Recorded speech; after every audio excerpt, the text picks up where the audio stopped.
Masuk sinilah apa Ustaz? Malaikat tolong Ustaz. Dia kan dalam yang kita sebutkan tadi dalam surah Ali Imran Allah Taala ungkit. Dia dalam surah Al-Anfal ni Allah Taala sebut, Ali Imran pun Allah Taala sebut. Maka Allah Taala sebut dalam surah Ali Imran tu spesifik inilah.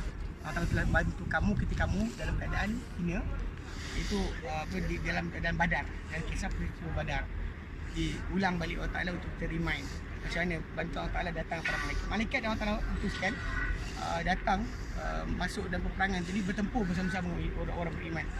Dan bahkan dalam surah Al-Anfal sendiri, syaitan yang tadi Syami sebut kita dimasuk dalam apa kalangan musyrikin, kemudian kata dilah sekian marilah bersama-sama, sampai dalam peperangan tu dia lari.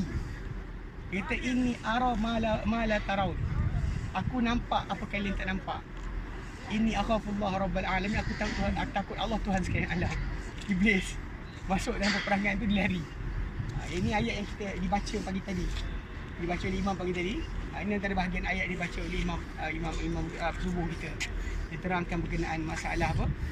Surah Anfal tentang peperangan yang berlaku dalam perang Badar. Kalau kita nak tahu tentang apa perang Uhud, dia di surah dia. Nak tahu tentang perang Ahzab, dan surah dia.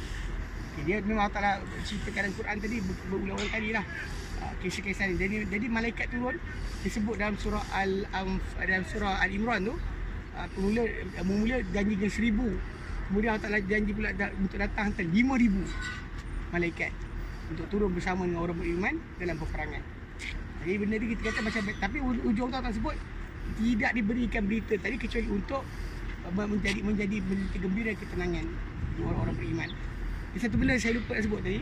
Dalam surah Anfal dia sebutkan ketika mana nak sampai ke kawasan Lembah Badar ni, orang beriman ketika itu dalam keadaan bimbang kerana mereka tak boleh dianggap diri mereka tak cukup. Macam nak bertempur dengan musuh yang ramai. Lalu Allah Ta'ala jadikan mereka mengantuk dan tidur. Kemudian turun hujan. Malam tu ada ramai para sahabat yang junub. Lalu hujan turun memandikan mereka. Tapi dalam konsep berkenaan masalah tidur ni, terlihat memang ia salah satu perkara dibuatlah doktor nampak orang mengacau, dia injek semua tidur. Bila Allah Ta'ala jadikan mereka, para sahabat pun mengantuk dan tertidur semua sekali. Dalam kisah apa? Badar. Kisah Badar, mereka tertidur semua sekali. Dia pergi belakang tu. Betul. Okay.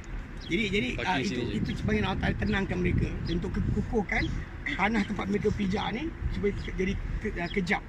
Kalau tak dia akan tenggelam. Biasanya keadaan tempasan pasir ni, bila kita macam ni, dia tebal, kaki dia tenggelam dalam pasir. Bila hujan basah kan, tanah tersebut dia jadi kejap dan diorang dapat pijak dengan kukuh.